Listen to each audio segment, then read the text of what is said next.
Hello students, let's see this question. The question says which are non-polar molecules. आपको बताना है कि कौन से non-polar molecules होते हैं. So ये polarity और जो है वो हम dipole moment से relate कर सकते हैं कि अगर dipole moment equals to 0 होता है, so वो molecules कैसे होते हैं? Non-polar होते हैं. Clear?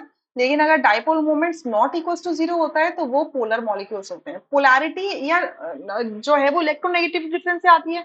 So basically dipole moment भी आपके इलेक्ट्रोनेगेटिविटी की वजह से ही जनरेट होता है. जब भी इलेक्ट्रोनेगेटिविटी का डिफरेंस आता है एक बॉन्ड के अंदर तो वो डाइपोल मोमेंट का क्रिएशन करते हैं. ठीक है.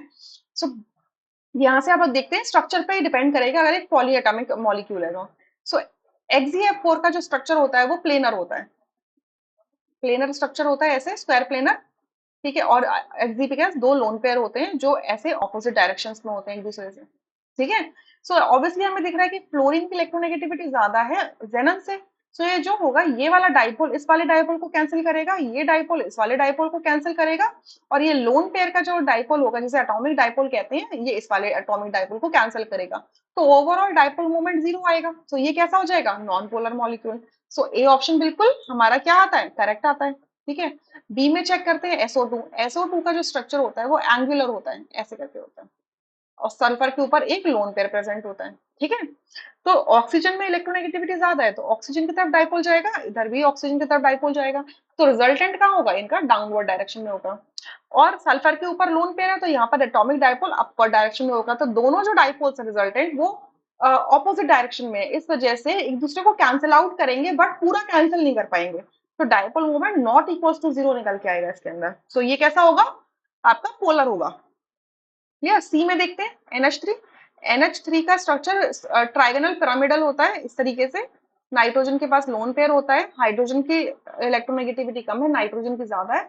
सो ये बॉन्ड डाइपोल सारे नाइट्रोजन की तरफ पॉइंट आउट करेंगे और एटॉमिक डाइपोल भी अपवर्ड डायरेक्शन में जाएगा. तो ओवरऑल सारे डाइपोल्स कहाँ कर रहे हैं? अपवर्ड डायरेक्शन में कर रहे हैं. एडिटिव होंगे. सो डाइपोल मोमेंट इस केस में नॉट इक्वल्स टू जीरो आएगा. तो ये भी मॉलिक्यूल पोलर हो जाएगा. डी में H2O लिखा हुआ है तो इसका मॉलिक्यूल का जो स्ट्रक्चर होता है वो एंगुलर होता है. ऑक्सीजन के पास दो लोन पेयर होते हैं. ठीक है. इस तरीके से. सो जो ऑक्सीजन हाइड्रोजन बॉन्ड है इसमें डाइपोल ऑक्सीजन की तरफ जाएगा, इसमें भी ऑक्सीजन की तरफ जाएगा. ठीक है.